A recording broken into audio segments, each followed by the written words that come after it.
Silent Giant Entertainment. All right, let me get high for a minute. Let me get it out. In studio, I got my homeboy, Felipe Esparza. I know you see it. You see the What's thing. up, fool? What's up, fool? Oh, my God. How you guys doing, man?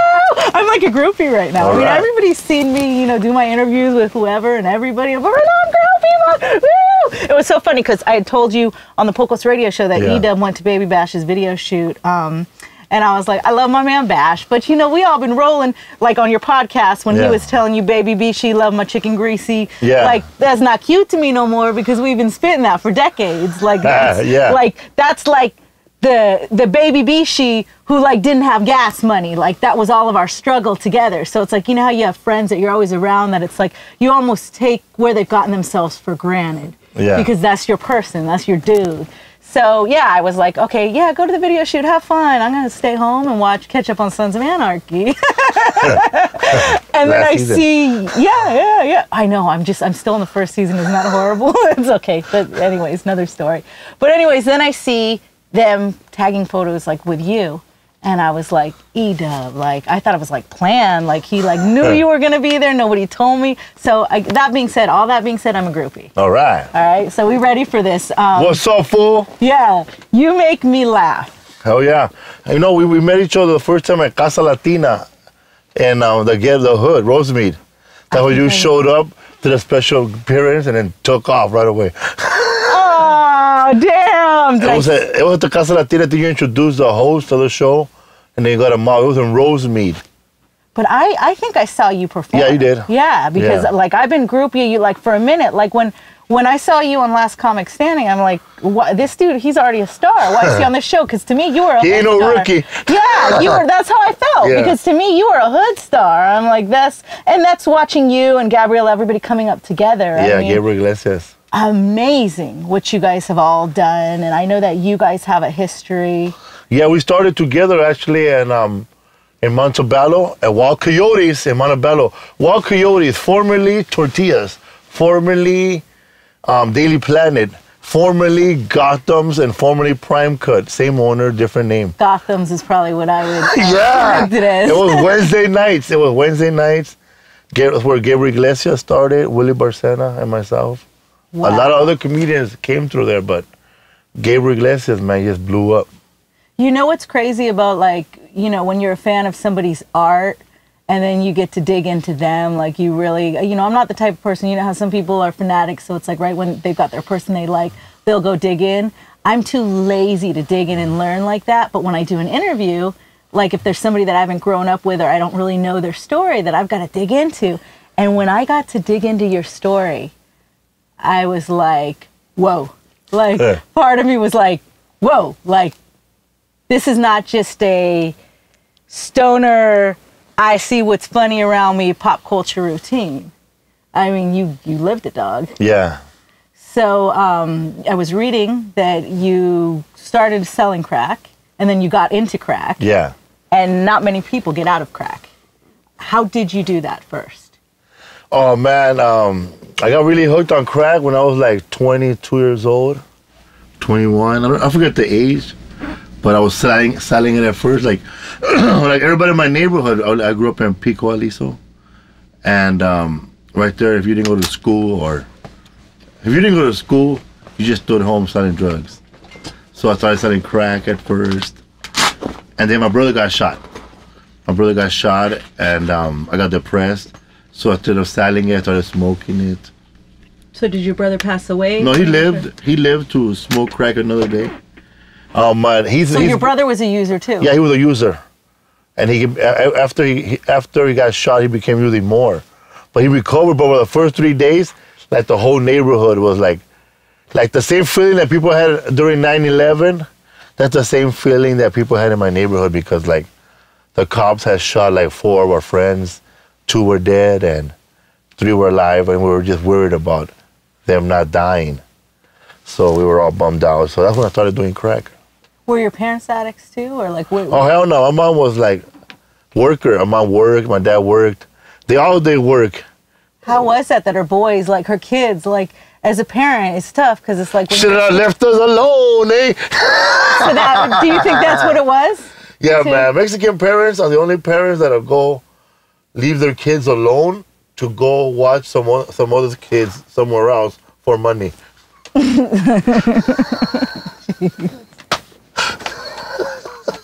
Okay, so now, how did you get out of the wrath of the addiction? Oh, actually, I got hooked on crack as an adult.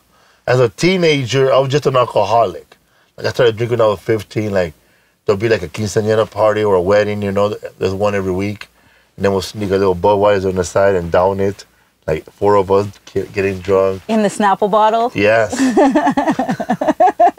And then, you know, having a contest who pees the longest afterwards.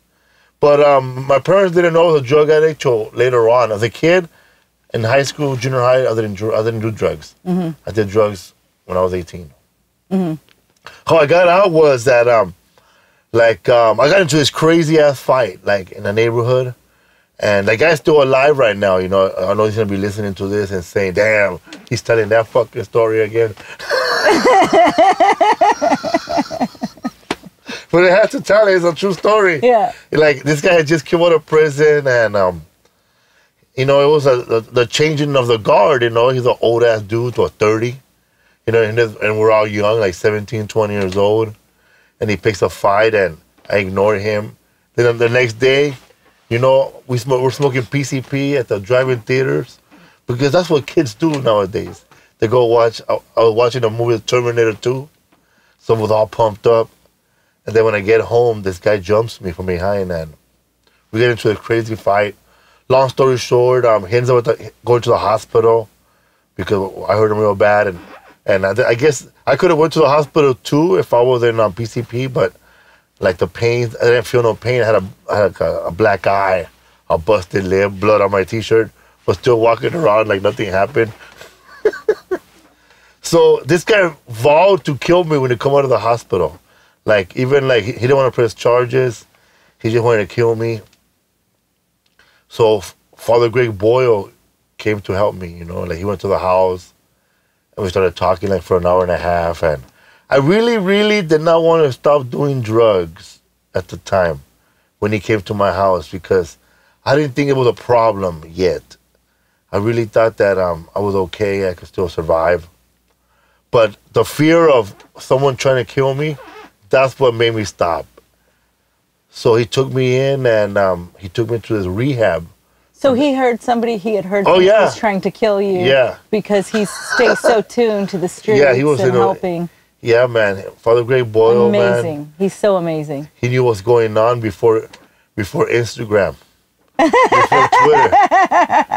That's so fair. I don't think anybody has put in the time and heart and energy like Father Greg Boyle has. For anybody who doesn't know his story, definitely that's somebody you want to Google. Yeah, Father Greg Boyle. And so this was before Homeboy Industries. Before all that, it was but back then when he helped me, it was still jobs for the future. That's how old school I go. So he put me in he went to my house first, and then like I didn't want to go to rehab, but then I went to rehab and I was there like for like a whole year. And then I got out of rehab, and then I tried to go back home, and the first fool I see was that fool I sent to the hospital. So the fool wanted to fight. Wow, were you able to resolve it? And I was like this straight up, I was a straight edge dude. No, 3 months in, I went home on a pass. 3 months in, I went home on a pass. And he's waiting, he's like my house is like right here, and he's over there partying with the whole crew, his whole hood. And they're drinking Budweiser. They're drinking and they're partying, and this fool sees me come out of the car. And I'm holding a Bible in my hand, and I'm trying to be straight edge, looking like a dude that come out of Victory Outreach, but still sock you. You know, but this fool runs up to me, and he kicks the Bible out of my hand without me looking. Like, the Bible flies, all my notes, all my scriptures I've been saving for 3 months. This fool just kicked it like he didn't care, and man, I went inside the house, and I took off my t-shirt, and I started crying, and I got a big-ass fucking aluminum bat, Easton 40, you know? And I was going to run out the house, and then my mom and my dad blocked me from going outside. And I said, what are you going to do, man? You've been good for the best 3 months of your life. Of my life? Are you fucking kidding me? Those were my best 3 months, but I didn't believe it back then. So, man, I was crying to go outside, to like just fuck this dude up, man. So it took a lot for me not to go outside, and I'm kind of glad I didn't, because it probably would have been worse.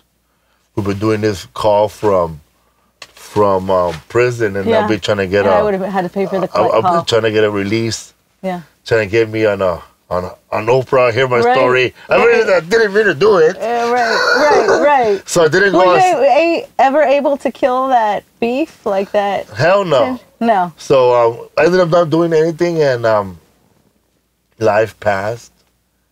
And I went back to rehab the next day. And then I was all bummed out for about a week. I felt like running away. I was plotting most of the last 3 months after that. I was plotting, like, how could I get away from this place, go over there, beat his ass, and then come back like nothing happened? Wow. But it didn't happen, so I prayed on it, and I got through it, and I was there a whole year now in rehab, and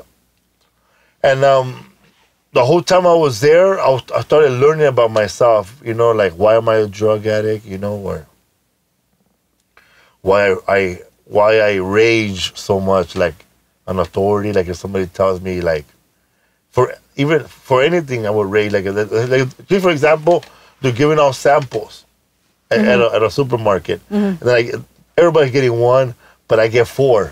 But then somebody who was just a customer says, "Hey, why are you getting four samples? It's only one."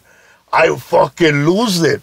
Like, I cannot help it. I gotta tell that person, "Listen, you fucking asshole. You don't fucking work here, you fucking son of a bitch. I'll fucking kill you."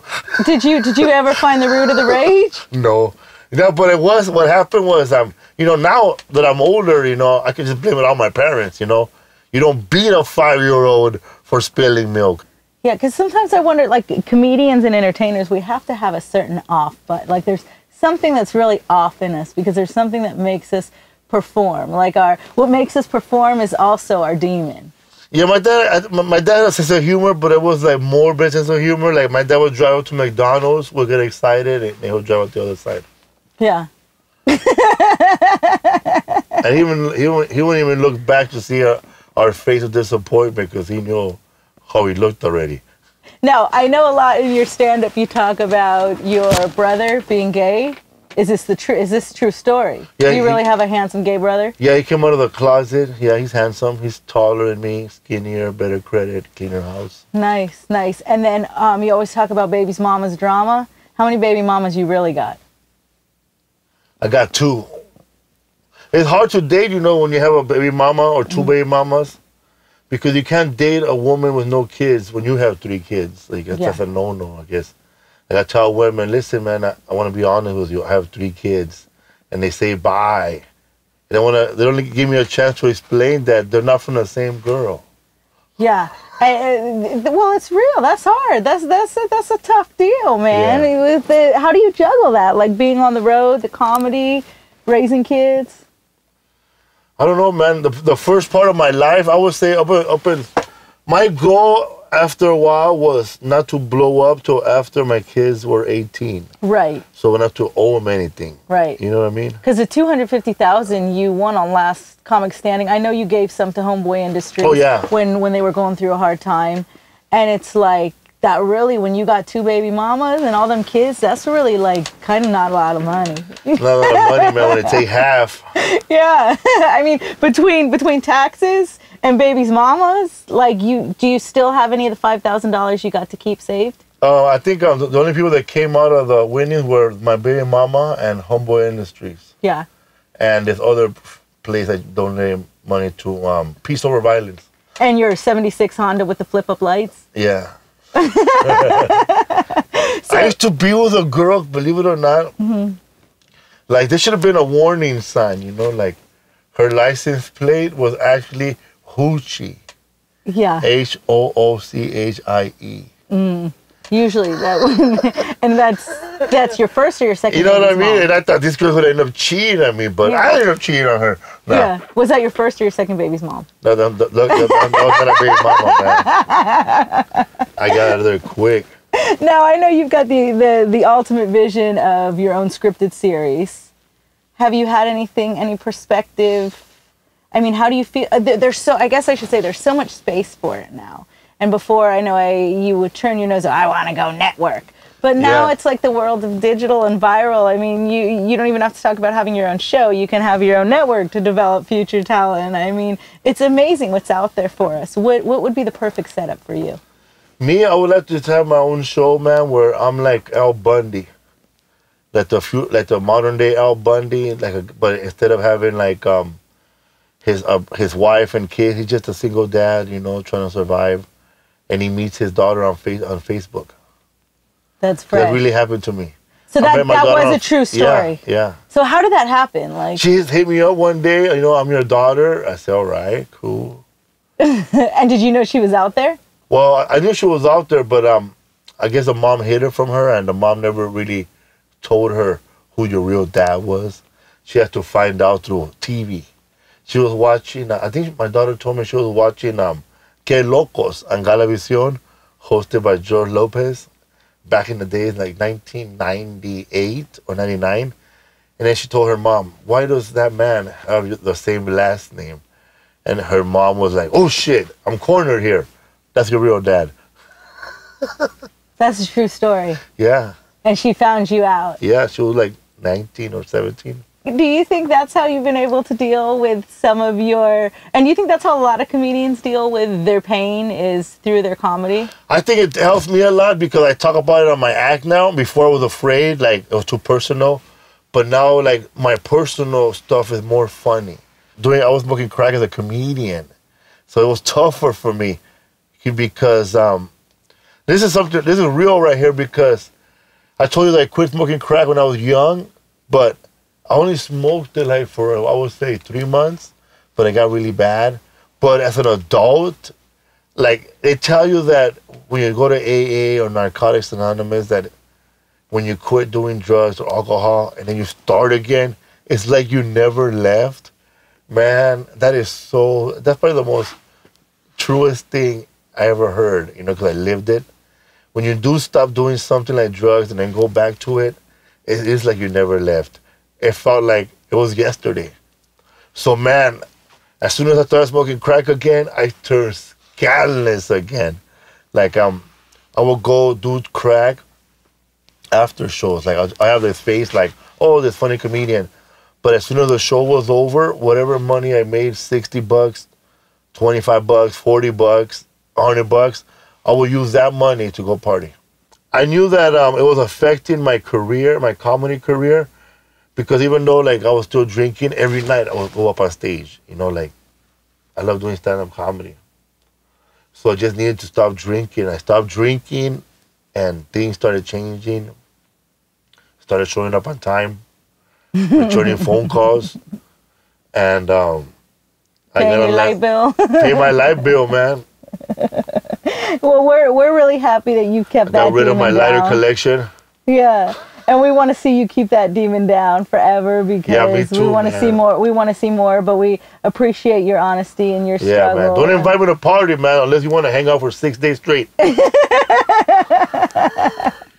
Dude, Felipe, For real, man. you are definitely out of this world talent. Thank you, man. And I hope the world gets to be exposed to that forever. And thank you for battling that drug struggle for all of us, because we wouldn't have your comedy without you battling that demon. And every day is a new day and a hard challenge. And it's hard, man. Every day. I'm praying for you to keep it straight and narrow. But you got a pretty tough chick on your side helping you, so I think you will. And beautiful career. And we adore you, and thank you for your honesty and being honest. Thanks for having me, man. Yeah. And let's go, baby. Yeah. Let's keep building my homeboy What's up, Felipe Esparza. Locos? What's up, fool? That shit wasn't so funny, huh? That was crazy, man.